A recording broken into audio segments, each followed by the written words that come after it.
Alors, pour ce qui est de la question de la recherche et développement avec le CIMI affilié avec le Cégep Sainte-Foy, il est question de travailler le transfert du jeu 55 icônes en réalité augmentée. Alors, qu'est-ce que c'est la réalité augmentée? Bien sûr, je vais en faire un résumé parce que, bon, on peut en parler pendant longtemps.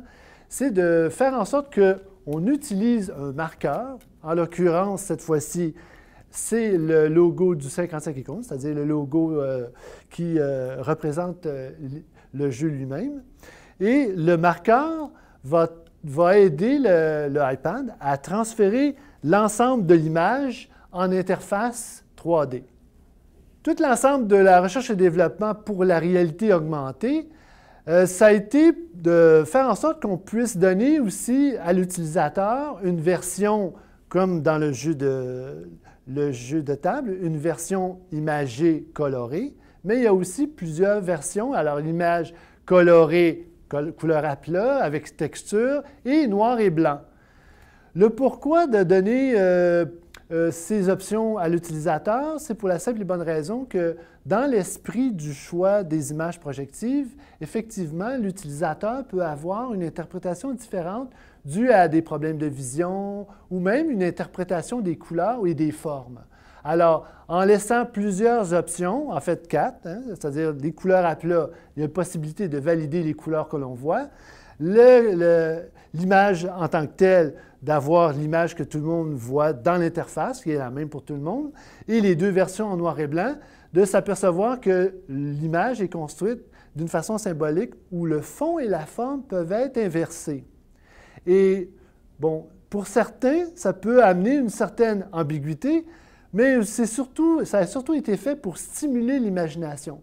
Alors, naturellement, quand on stimule l'imagination, surtout par le biais de la perception sensorielle, les yeux, je veux dire par rapport à la perception visuelle, eh bien, cette stimulation-là, quand elle est assujettie à une ambiguïté de fond et de forme, la stimulation se fait un peu plus rapidement. Alors, l'ensemble du jeu a été fait par 55 images qui ont tous cette ambiguïté-là de fond-forme, ou si on peut dire, qui ont tous été construites avec une forme qui peut laisser une certaine ambiguïté, à savoir, est-ce que la personne a choisi le fond ou la couleur X pour le fond et la couleur Y pour la forme, ou vice-versa.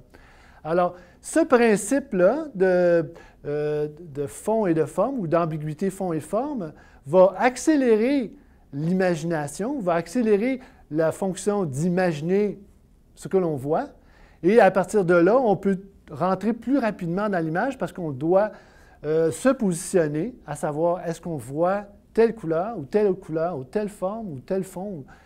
Et tout l'ensemble de l'exercice est basé là-dessus. Naturellement, il peut y avoir une analyse du pourquoi et du comment. On peut voir ou bien les couleurs, ou les formes, ou les fonds, mais l'ensemble, c'est comme un peu, bon, quand on utilise un automobile, on met la clé, on part l'auto et on s'en va sur la route. On ne regarde pas nécessairement dans le moteur. Mais tout l'ensemble du jeu a un moteur, c'est-à-dire un système où on a, d'une façon volontaire, mis certaines formes avec certaines couleurs, d'une certaine façon dans l'interface, d'un certain angle. Et à partir de tout l'ensemble de cette complexité-là, ça amène une stimulation visuelle. Et par le biais de cette stimulation-là, effectivement, bien, bon, il peut y avoir une conversation sur le monde imaginaire de la personne qui choisit l'image.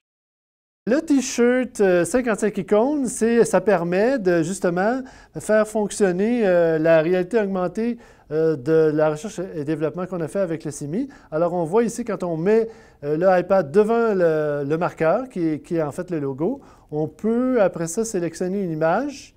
Et à partir de cette sélection, on arrive avec une image et on peut regarder les autres versions.